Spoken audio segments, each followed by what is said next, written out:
整数マスターに俺はなる。ということで、今回こちらの問題を見ていきたいと思います。こちら、弘前大学で出題されたものなんですが、n5 乗 -n、n を2乗の自然数としたときに、これは30の倍数であることを証明してくださいというような、こういった問題となっています。今回は整数問題の中でも30の倍数、すなわち30で割った余りが0であるよというようなことを確認してくださいという、余りに関しての問題です。で、この余りの中でも何を割るのかっていうと、n5 乗 -n という、今回は n の5次式を割るよと。こういうふうに多項式を何かで割った余りの処理をしてくださいというような問題となっていて、この手の問題だと基本的な方針として大きく2つあります。1つ目が乗用分類しましょうねと。要するに余りで分類しようねというような方針と、あともう1個としては、連続積の性質っていうのを使うことができる場合っていうのも多いので、じゃあその性質を利用するために、連続積の形を作成しましょうと。連続積を作成しよう。大きくこの2つの方針っていうのがあります。で、多くの問題、この丸1、丸2どちらでも処理することができるので、今回もその例外ではないので、一応この2通りで見ていこうかなというふうに思います。はい、まずは丸1の方で見ていきたいと思います。乗用分類しましょうということなんですが、これ何をしたいのかというと、ちょっと見やすいので合同式の形で書こうと思うんですが、n 合同 a もっと m。すなわち、m で割った余りとして n と a が等しいときに、今回多項式だったら、多項式 fn っていうのと、fa、これ代入してあげた fa。これは m で割った余りが等しくなるよというような、こういった性質を利用しようと。で、こんなような性質があるんですが、これを利用したいんですけど、これ m で割った余りっていうのは全部で0から m-1 までの有限個しかないので、この有限個を調べることによって、a が0から m-1 までの有限個を調べることによって、すべての n を調べたよというふうなことになるので、じゃあこれで調べていこうと。例えば3で割った余りだったら、0か1か2なので、その3通り調べていけばいいよと。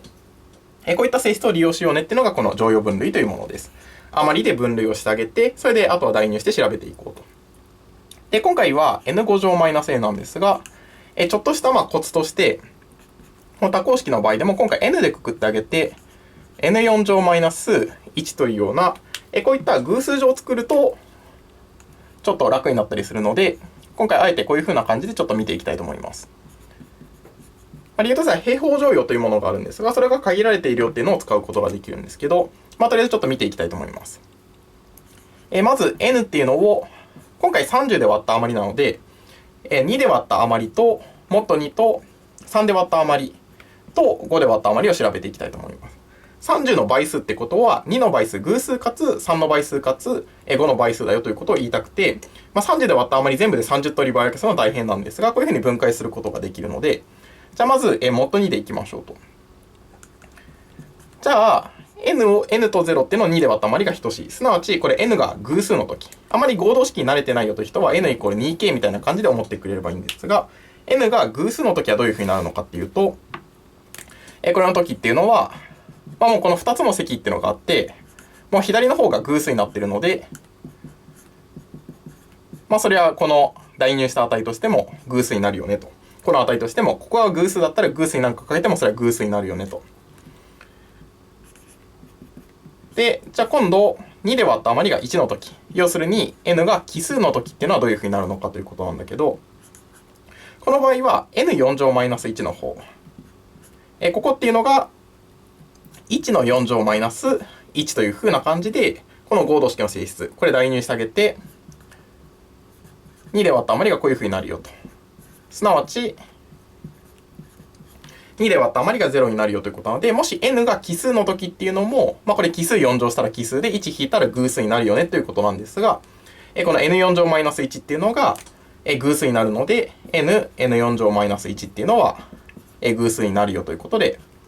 これで n が偶数の場合、奇数の場合、いずれもこの値としては偶数になるよ、2の倍数であるよということの確認ができました。なのでこれもっと2がおしまいと。じゃあ今度もっと3でいきましょうと。今度3で割った余りが0か1か2かの3通りなので、その3通りを調べていくよと。で、こういうふうな積の形にやってあげるとちょっと楽になるのが、じゃあこれ、3で割った余りが0の時、結局ここ3の倍数だったら、この1つ目の議論って全く同じです。ここが3の倍数なので、かけたら3の倍数だよと。で、今度、じゃあ3で割った余りが1と2というような2つの場合っていうのがあります。で、これも一つまたこの合同式とかのコツではあるんですが、これ2というふうに計算するよりも、これ、マイナス1、もっと3で割った余りとしては、これ3引いてあげたマイナス1というふうにしてあげても、2で割った余り、n を3で割った余りが2の時っていうのを調べることができるので、これも略記してプラマイ1というふうな感じでやってあげるといいです。で、これ偶数乗にしたよっていうところはここで生きてくるんですが、プラマイ1というふうにしてあげても、偶数乗の時っていうのは、結局マイナスっていうのは全部プラスの方に返っていくので、ここが仮にプラマイ1になっても、これ4乗するので、結局ここの議論としては、どちらの場合っていうのも1-1というふうになるから、こういうふうにちょっとはしょれるよということで、これは一つのコツになります。もちろん分けて代入していっても大丈夫なんです。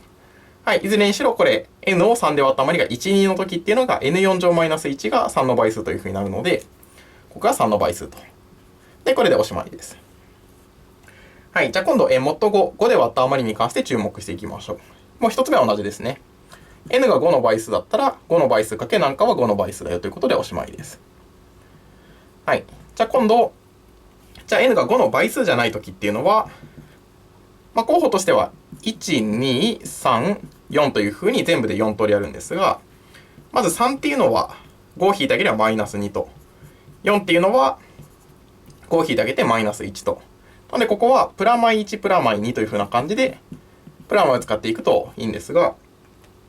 はい、n がプラマイ1、プラマイ2と、もっと5で合同の時、すなわち n が5の倍数ではなく、余りが1か2か3か4の時なんですが、まずこの瞬間、まずプラマイ1の瞬間っていうのは、プラマイ1の4乗マイナス1なので、結局、もっと5に関してこいつは0になると。n4 乗マイナス1っていうのは5の倍数になるよということで、これでおしまいです。で、今度、後半の方。n4 乗マイナス1っていうのが、じゃあここプラマイ2の時。4乗マイナス1。もっと5の時っていうのは、結局これ16マイナス1なので、15と。15って5の倍数なので、結局この場合っていうのも、5で割った余りが0になる。すなわち5の倍数になるよと。だからこれで、n4 乗マイナス1。n4 乗マイナス1っていうのは5の倍数になるので、これで、どの場合においてもこいつが5の倍数になるよということの確認がおしまいです。これでこれはもう2の倍数かつ常に3の倍数かつ常に5の倍数ということなので、これっていうのが3次の倍数であるよということが言えたよと。これでおしまいです。